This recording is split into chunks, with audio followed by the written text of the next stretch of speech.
On TV, on radio, and on your smartphone. This is Talk TV.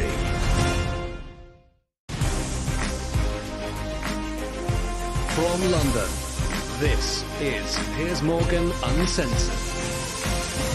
Well, good evening from London and welcome to a special edition of Piers Morgan Uncensored. After weeks of heavy losses and the Ukrainian fight back, Vladimir Putin's made chilling threats of a nuclear war on the West.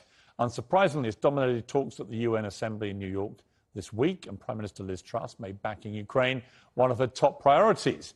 Well, at the end of July, I travelled to Ukraine, to the capital city, Kyiv, and I spoke to two of the people at the very centre of that fight, President Zelensky and his wife, the First Lady, Olena Zelenska.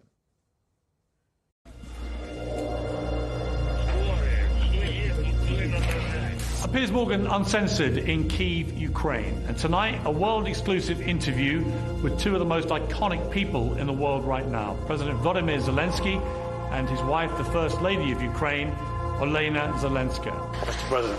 Nice to meet you. Great to see you. Great to see you. Nice to meet you again. Lovely to see you again. Thank you so much. Your English is better than my Ukrainian. Yes, that's for sure. Oh, That's for sure. It was a wide-ranging, long, fascinating, heart-rending, occasionally laugh out loud against all the odds interview. My grandmother, she remembers Churchill. He rallied the whole country. Yeah. And I think you're doing the same. As Churchill, I'm trying. With two compelling people. And at the end of it, one thing's for sure, Ukraine right now could not be in better hands than they are with their president and their First Lady.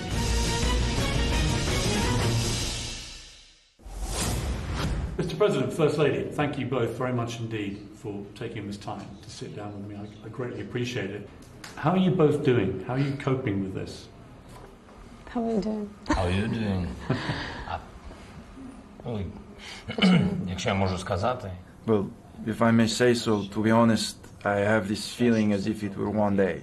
That is why when it was the 6th day, the 7th day of war, since that day I really have this feeling that all of this is one very long day. I don't really see the difference between 5 months or 6 months. The only difference is when we feel that at the battlefield the situation is stabilized. Or we know that at some points, in some positions, we are advancing. And I keep thinking about that. But another point is my family, my wife, they have found a format how sometimes we can have this possibility of seeing each other. Thank you for the interview. This interview is one of the good opportunities for us to see each other. That is very important for us. As you know, we are all human beings and we have to be strong. Sometimes we want to have someone close to be next to us, and that is what you miss in these moments. Поблизу, поговорити, і ти за цим сумуєш, так, сумуєш. Yes, I miss my children, I miss my wife. It is impossible to get used to it. Everything else you can get used to. Іншого можна звикнути. For you, First Lady, is this like a TV date? Yes, thank you for this TV date. Yes, because each day, each time when we have this interview, we experience joy because we have the chance to see each other throughout past days, past months. Because during this period, Volodymyr has been living at his workplace, and I'm with children, but we are in another place. We were separated, and I can see him only several times per week in the office, but children do not get to see him very often. Of course, they miss it under such a serious period in their life of our daughter who graduated from school. She's entering university, and today she's going to take an exam, and she's preparing thoroughly for this. Even she really needs her dad to be around to be able to talk to him. And this period of time, and she's entering this adult life.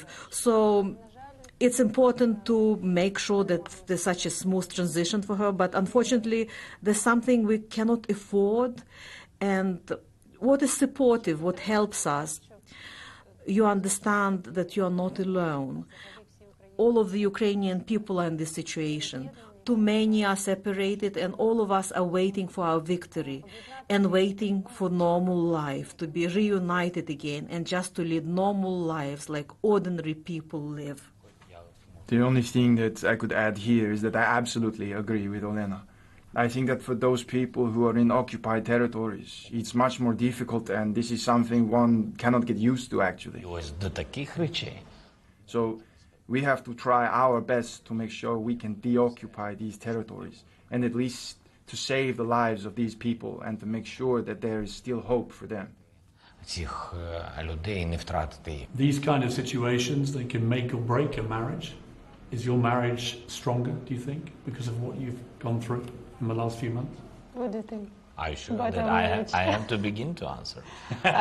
You prefer? Okay. Yeah, okay, I'm ready. Я можу спочатку. Oh, please. Я завжди була прихильницею теорії, що I agree with the theory that marriage gets stronger with challenges. I think in our case it would be the same. станеться так само. We have become more interested in each other.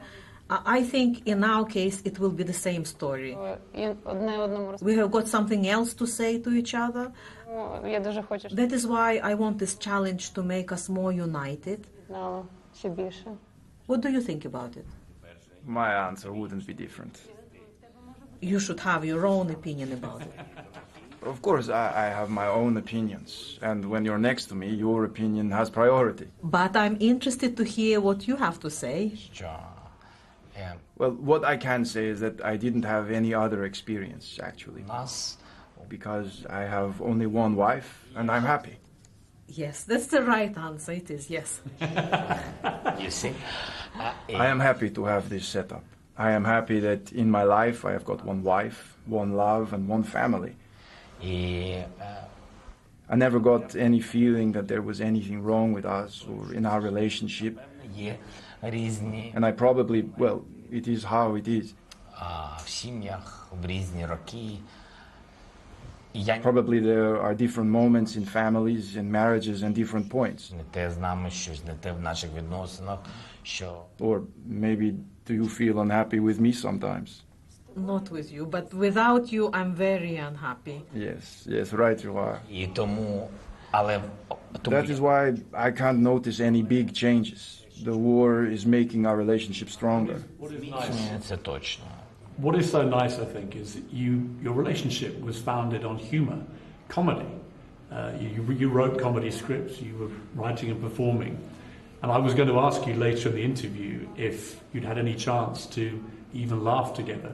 And then here you are, laughing together. And it's very nice to see that, because that's how you met and fell in love, was making each other laugh. It's true. There are no moments of laughing in our these days, war days. It's true, and sometimes I can see smile, and also I have these minutes for smiling. I think it helps very much. Is it true? I've got a question for you, Mr. President. Please.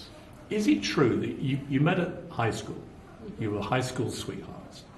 Is it true you got together with two friends, male friends, and all of you proposed marriage to your wife and to two other women at the same time? It is true.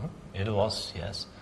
I don't remember exactly why we did such way. If you remember, could you please tell a story? Yes, they had very many performances then, and we were always on the road. Sometimes it was with them, and their girlfriends were also with them. And when we saw that we had more flexible schedule for the upcoming months, then the guys decided to put it to good use, because we planned to get married anyway. I remember you three guys saying, let's do it, and everything will be okay, and we agreed. Слухайте, ми тут подумали. Let's do the right thing. And we agreed somehow, you know. We agreed, yes. I remember we were having a wedding ceremony every week. Yes, yeah. So, you know, it was every week that we got married. It was the 31st of August. Ours is on the 6th of September, and then another couple on the 13th of September. So each Saturday, we would have another function to celebrate it. Yes, that shows that at the time I didn't have many friends. But if I had 10 or 20 friends, we would have had weddings all over the year. Гуляли. It's a lovely story. And you all got married within the same 2-week period, right? Yes. All three marriages. Amazing.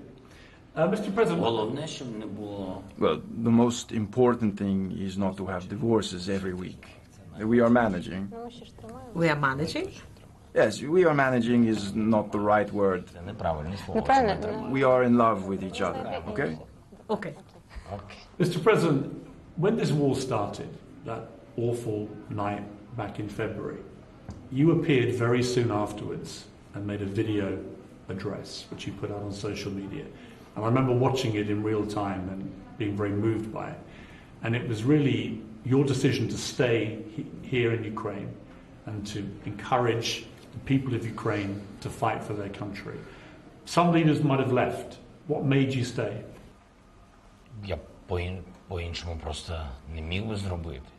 Well, it couldn't have gone any other way because the president is a leader of its people. The people voted for me and the strength of our state. This is something that I have already mentioned, the strength of our state. This is consolidation. This is unity of our people, all of us together. The government, the people, the servicemen, people just want it started. They would go to the streets, they would stop tanks, other military vehicles, so the government had to stay in the center of the decision-making processes. It was very important to make sure that there is no informational chaos, because we cannot say that this intimidation works, because otherwise they would say that their informational propaganda actually won, that the government would leave this is what they wanted. This chaos, because chaos is the weakness of the state. This is the weakness of institutions. So one can occupy some territory very quickly. Frankly, yes. Unfortunately, in some places, some settlements or towns of Ukraine, this is what happened. With some police officers, some local authorities, yes, they would. They would actually run away, and it was possible for the troops to address sooner. But actually there was a lot of resistance, and it was next to impossible to occupy because of the resistance coming from people. This is why we really tried really hard to make sure that other territories remain integral. That was the only way for me to act. And I understood the consequences. And I think that these consequences, they were so much more important than what happens to me the next day. First Lady, that night you had to wake your children and tell them this war had started. Your children are 18 and 9 years old. That must have been a very difficult thing to do. And then you had to leave your husband as you went to lead the country. And you had to leave him, perhaps fearing, I don't know, you tell me, that you may never see him again.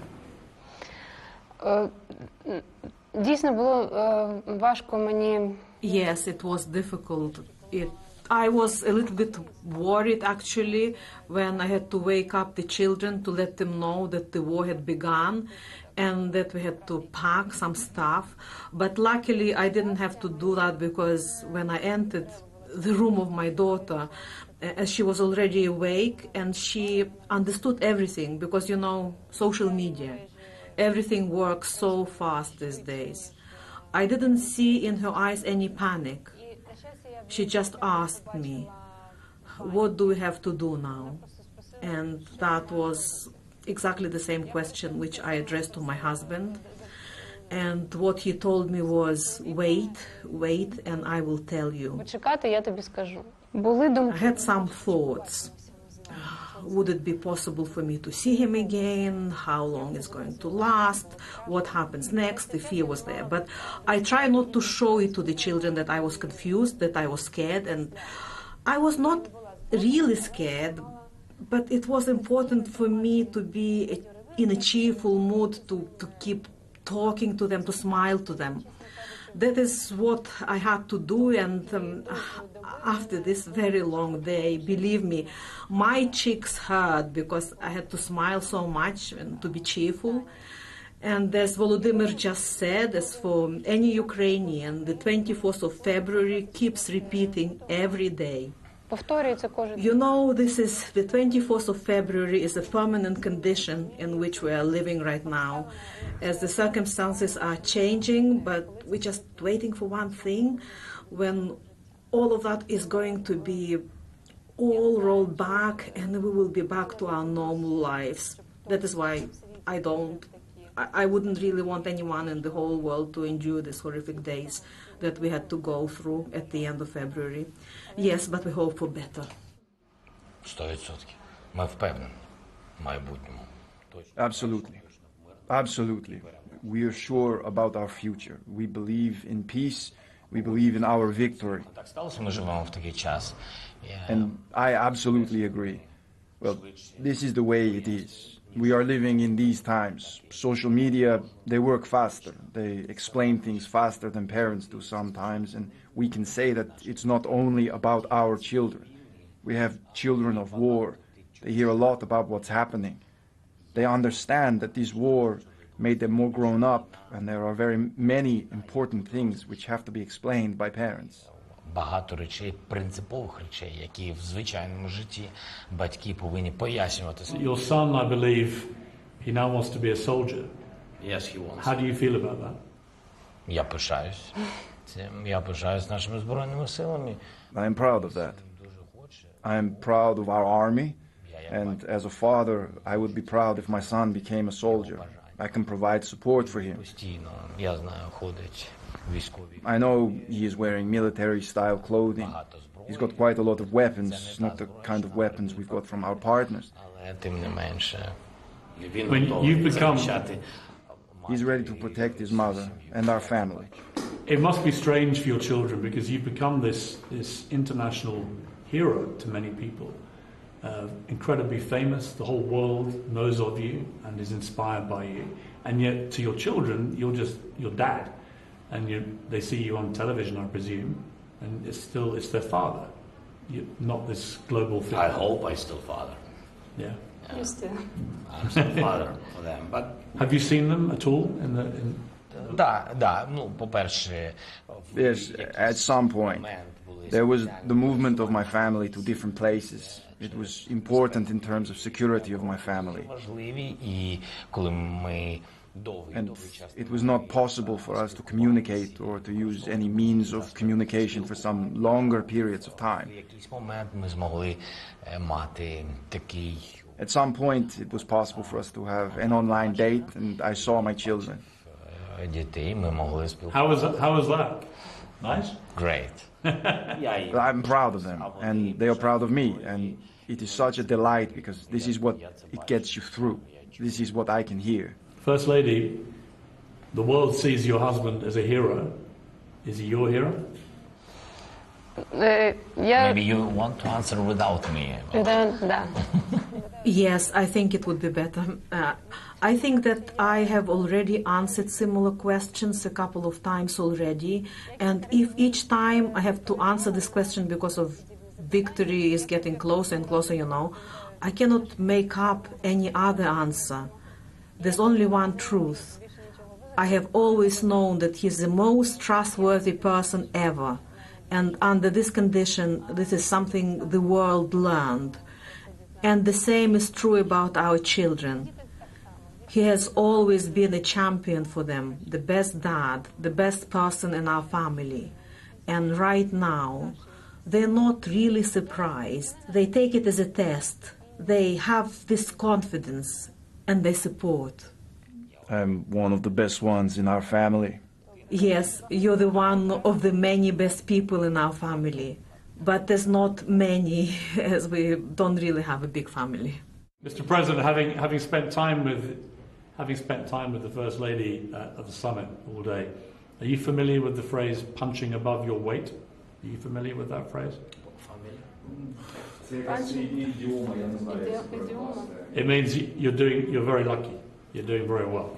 Yeah? Yeah, I think so. You agree? Пощастилось. I'm very lucky with my wife. I got really lucky to have her as a wife, with my family, with my children. I think that I'm a happy person. I am absolutely a happy person. What is your view of Vladimir Putin, the man who is leading this war?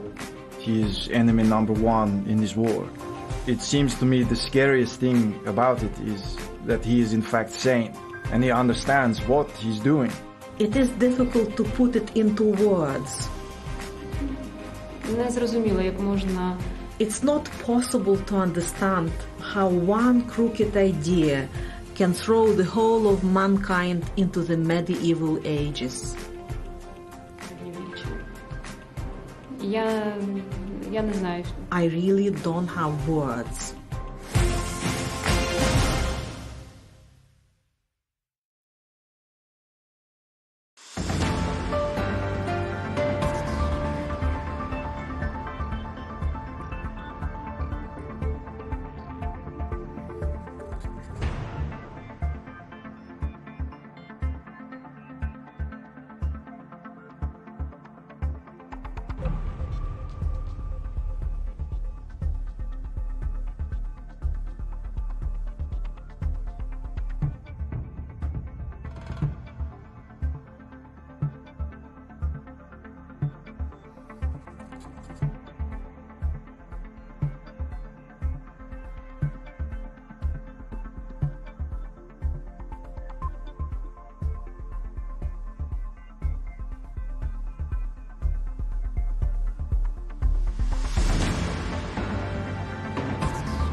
You've said, on a more serious note, that the Russians, you're the number one target for them, and your family is the number two target.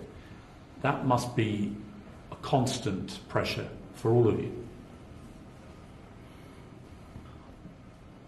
Це не просто, коли ти думаєш про свою сім'ю. В даному It's not really about you thinking about your family. Yes, in this case, the family is at the center of attention, and yes, this is true. These targets still remain for some people from the Russian Federation. As far as I am concerned, I think it is a given. I think that it is a part of this situation we are in, and we are in a state of war. I think that any person can become a target. There is an example, there is a good example of the number of artillery missiles and some other strikes which took place. Innocent people suffer. Civilians suffer, our soldiers and me. If I can really put it this way, we are at war. We were at war. Yes, we understand that these things could happen. The result could be a bad one. Some people lose their lives.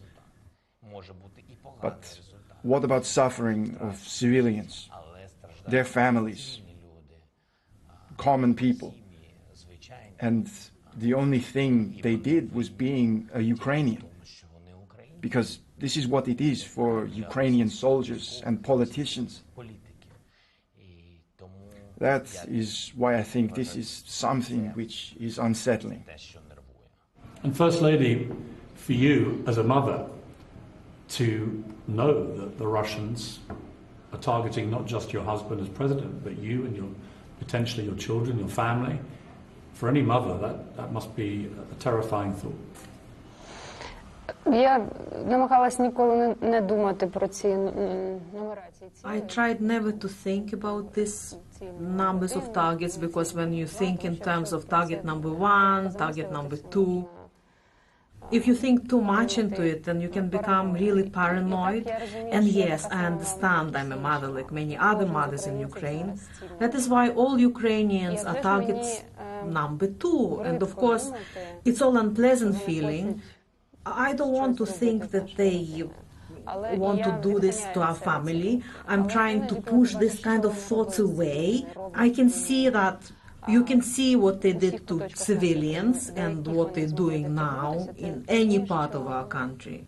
I don't understand what they've got in mind, and possibly we are in danger. I don't want to allow these kind of thoughts to go deep into my mind, because I could feel scared, and this is not what we need right now. First Lady, I remember your husband going to Bucha and the emotion and fury on his face. I know you felt the same about this, and you've talked about how there's civilization and then there's what's going on here, and the Russians are behaving in a way that you just never imagined possible, a total lack of humanity. Tell me about that. Ну, почуття будь-якої цивільної людини. Any civilized person during this war would have terrible feelings, fear and hate towards the enemy. And we tried to explain it to common Englishmen. When they take their child to bed, try to imagine what is going to happen at night if they heard the sirens and explosions next to where they live. What would they grab from their children's bedroom? And where would they run to if they recognized there's already a large queue of cars trying to leave the city? Are they going to take their pets with them? And imagine if you stayed there and you're under occupation. Imagine the road you usually take your child to school with tanks on it. The grave of your close relative in your back garden, because you can't have a normal funeral to remember them. And imagine you have to search for water and your only source is a dirty puddle like it was in Mariupol. The medical service is not available. Just imagine you are in your home and in 2 hours' time you are forced to deal with these kinds of problems just to survive. You don't understand why this is happening. What is your view of Vladimir Putin, the man who is leading this war? Це важко. It is difficult to put it into words. It's not possible to understand how one crooked idea can throw the whole of mankind into the medieval ages.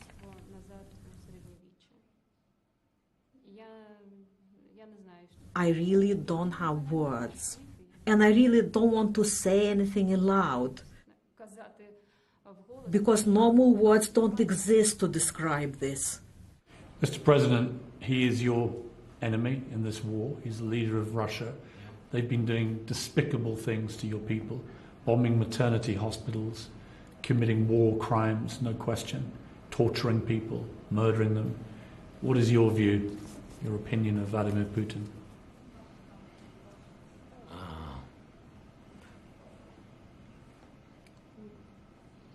По-перше, зрозуміло, і ви сказали, що Well, it's clear, and as you have mentioned, he is enemy number 1 in this war. It seems to me the scariest thing about it is that he is in fact sane, and he understands what he's doing. I'd say that's the scariest conclusion I can make, that he understands what he's doing. He knows how many people he kills. He knows how many people were raped and by who, and the number of children killed or deported.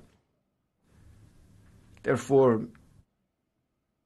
I only understand one thing. The world allowed this situation to develop. It allowed such a person to emerge with that ideology and attitude towards people. The world should understand that this result, this mistake, to allow this situation is the responsibility of the whole world, to give the possibility for this to happen. It is not about democracy. I wouldn't want to mix these things because some leaders say that what did we have to do it? It is not really about democracy. Do you believe you can win this war? Так. Yes. No question. Я не тільки вірю, я знаю, що так і And I don't only believe it, I know it will happen. We will win. We already showed the whole world that he can kill us. But to conquer our people is impossible. Millions of soldiers have died, but he cannot occupy the people. How important? окупувати ці села, He can occupy these towns and villages, but all of them would be destroyed, because without ruining them, they will not be able to take those places. How important has it been to get support from so much of the world for Ukraine? Це задача. This is the goal number 2. Like you said, there is the aim number 1, number 2. But there are also the goals of Ukraine. Our goals is our land. That's number 1. Both number 1 and number 2, this is our land and our people. How we can get it, we need some help. And nowadays it's very important. But number 2 is, of course, the union of our country. These trends of the country, and it leads to the help from, like an ambulance. They help from the world. 911 from the whole world. And exactly right now, we need this powerful help. Do you believe he would ever use a nuclear weapon, Putin? Я не знаю. I don't know. I don't know. I don't know what his aims are. I don't know what the civilized world allows him to do, because if it shows its weakness, he will use everything.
This is Talk TV.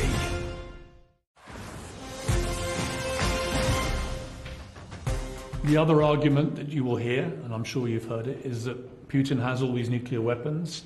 No one should do anything to trigger World War III. What do you say to that? I think that if he decides to use it, then there will be no reason for that. Explicit reason is only about his decision, their ambitious plans. Just listen to me. In any other case, what if tomorrow he says, you know what, Germany? I think that there was this division in the country after the Second World War, and I think that that part of Germany belongs to us. I believe it, and I think that we should have some influence upon the territory, and our troops should be there. And in any other case, I decide to have nuclear weapons used, so should we give up, raise our hands, and do this? Because I don't believe that this is the choice that Europe and the USA would do. I think we should not really believe in that. Do you believe he would ever use a nuclear weapon, Putin? I don't know. I don't know. I don't know what his aims are. I don't know what the civilized world allows him to do, because if it shows its weakness, he will use everything. You mentioned Germany, Mr. President. One of the more sickening things that Putin has said is that he's liberating Ukrainian people from Nazis. By implication, you're a Jewish man. You had relatives who were murdered by the Nazis. That must have been for you a particularly egregious insult. It's not that it is unpleasant to hear it, you know. I don't pay attention to that. These are empty words. If something is very populist for their people, I pay no attention to this. If you want to draw attention to these questions, then the first you need to think about their first actions and the results of what they're doing. They are Nazis. And take a look at biography and the people who are close to Putin. His family. What happened to them? During the times when the Nazis were out there, during the Second World War, what was happening? Who did he get to lose? And for him to take a look at my family. What is their blood? Where are they now? And why I don't truly have a big family?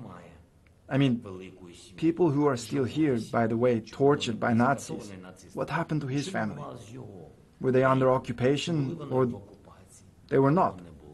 So what was happening there? So I would probably pay attention to that. It's not really about him. I think that political leaders of the Russian Federation, I would pay more attention to their families, is of the utmost importance. President Biden said that Putin should be removed from office.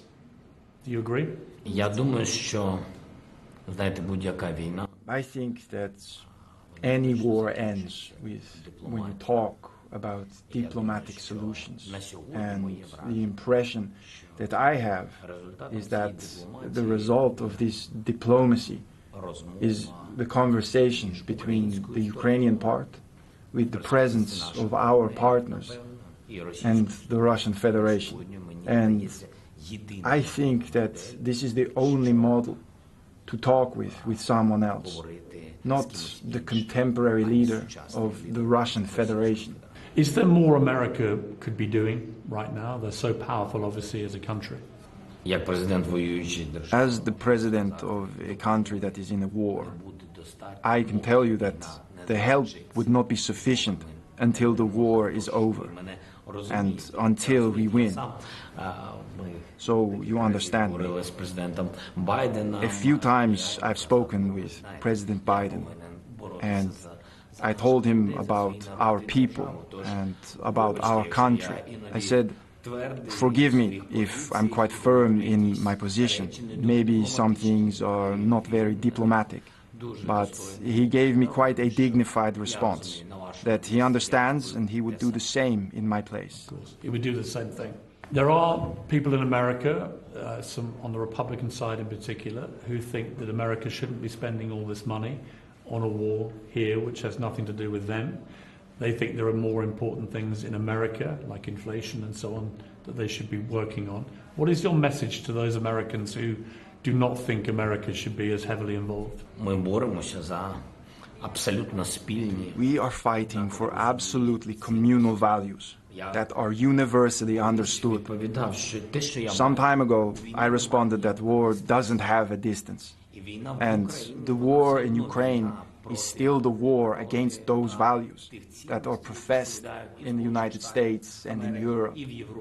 The distance doesn't exist today. Today, Russian rockets can fly over a few thousand kilometers.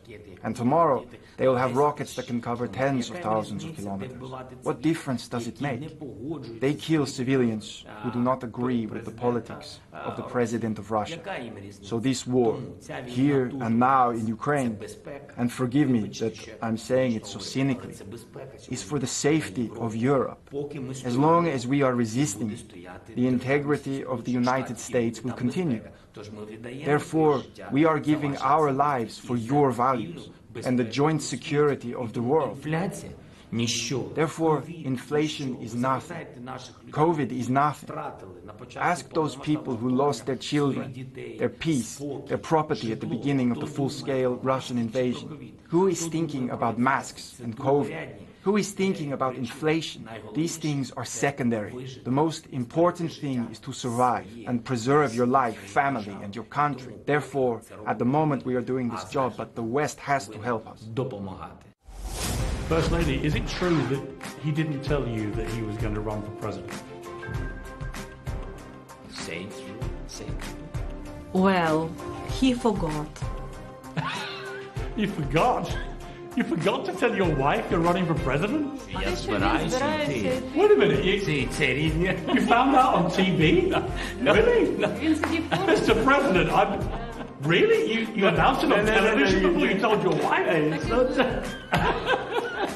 I was not laughing so much, so loud last 5 months.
I want to take you back to a few years ago when you were a comedy performer in a hugely popular TV show in which you played an anti-establishment figure who runs for president and becomes president.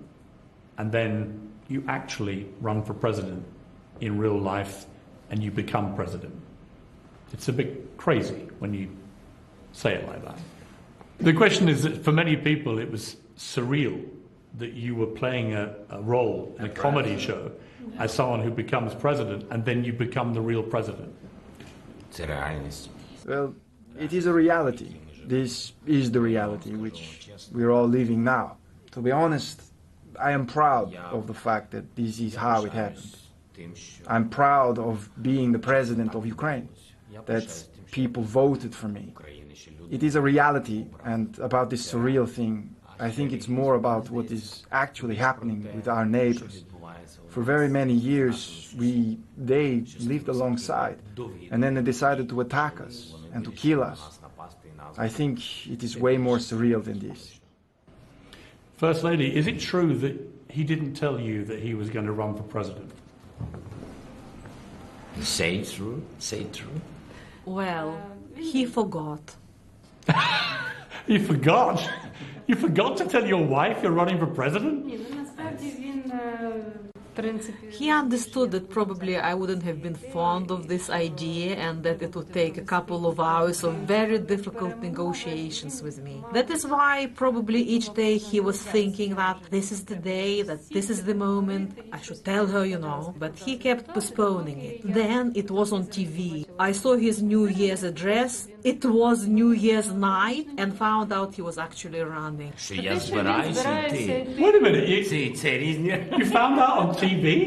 Really? Mr. President, really? You announced it on television before you told your wife? It's not I was not laughing so much, so loud last 5 months. Yes, he was sitting next to me. There was a long pause, you know, some 10 minutes, but that wasn't it. Okay, say everything. Okay, this question was up in the air. There were some discussions, but it didn't really want to keep asking him. You are going to tell them? Is it happening? Is it not? Somehow I believe that at that point he will tell me, but I didn't really think that that would be the moment. You have to explain yourself. Yes, I will. I mean, I've heard of not telling your wife things, but not telling you you're going to be president is like crazy. What were you thinking? No. This, you see, was a difficult decision for our family. I knew that it would hit them, that it would be a tough call. It's not a joke. These are serious matters. It's true that we didn't talk about it for a long period of time, but we had been talking about it, and Olena had been talking about it separately, that's true. We had been putting off talking about it and avoiding it for a long time, because my family was not prepared to let me go. And you are right, my first public statement, that was before the day of New Year. And I mentioned that I am intending to run for the office, and it is true. That was the moment when Olena heard about that. And she told me that she didn't want that, but the decision...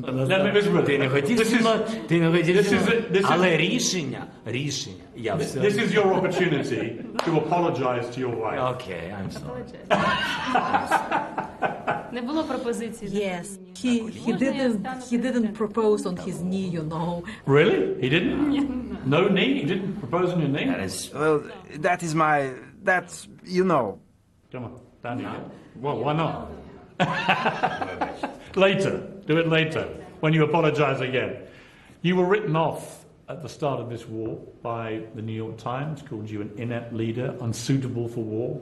Another headline, this comedian turned president is in seriously over his head. They couldn't have been more wrong. You've turned out to be the right man at the right time for your country. You've been an incredibly inspiring leader in this war. What do you say to those who doubted you? What can I say? I'm happy that right now they can see how wrong they were and that they admit it. First Lady, do you feel that Ukraine is fortunate to have your husband leading the country at this time? Well, I think on behalf of the rest of the country, I cannot really say, but this is how I feel it. And yes, this is what I can say on behalf of everyone, that we believe in him. And this is the way people feel. I'm not only his wife, I also a citizen of this country, and I like this president. At the summit, which was magnificent, your First Lady and First Gentleman summit, which I was proud to help moderate for you, there was a moment when I revealed that my football team, Arsenal, have signed a Ukrainian player, Alexander Zinchenko, and I'm very excited about this. It's just happened. And I asked the audience, are there any Arsenal fans in the room? And you put your hand up. You're an Arsenal fan. Yes, I think that Zinchenko is a person who is loved by everyone in Ukraine. He is one of the most recent heroes of the nation and Ukrainians. They always fervently support football players, and Zinchenko is such a nice guy, and even girls like him so much. This is why I'm hopeful when Zinchenko starts playing, our people will become fans of this football team.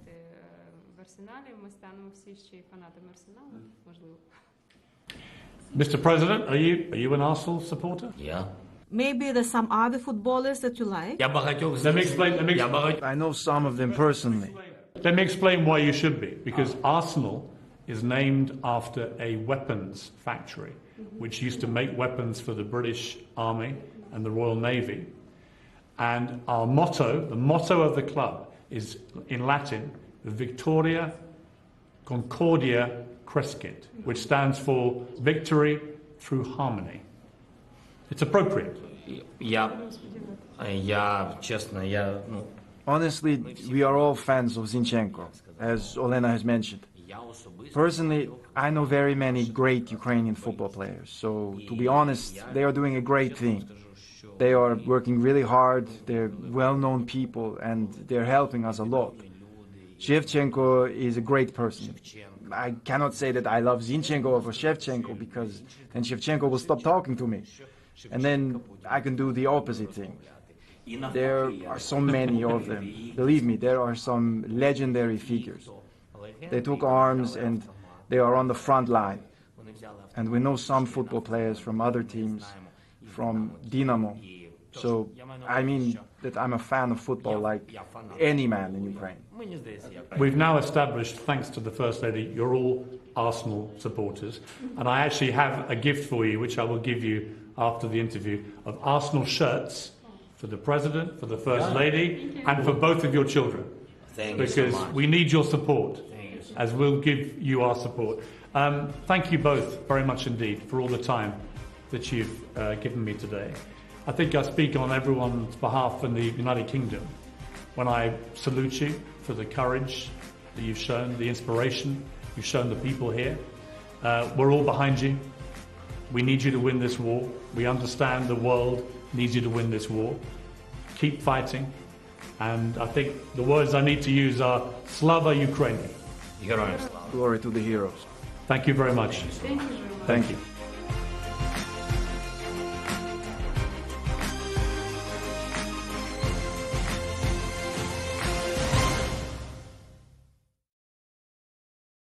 I'm Tom Newton-Dunn, and this is Talk TV. The most memorable moment in my career, without sounding completely conceited, it has to be interviewing President Trump in the Oval Office in the White House. Particularly the little red button he had on his desk. I had no idea what he did as the interview went on. I wondered more and more, was he going to launch a nuclear strike on North Korea or open up a shark pit that I would then fall into? Turned out he pressed it right at the end of the interview, and in walked a butler with a tray carrying a Diet Coke. It was a Diet Coke button.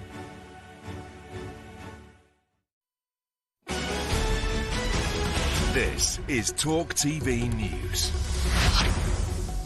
Good evening, I'm Emily Rose Adams. The Chancellor has rejected accusations that his new economic plan is a gamble after he unveiled £45 billion worth of tax cuts despite surging inflation and a pound that's losing value.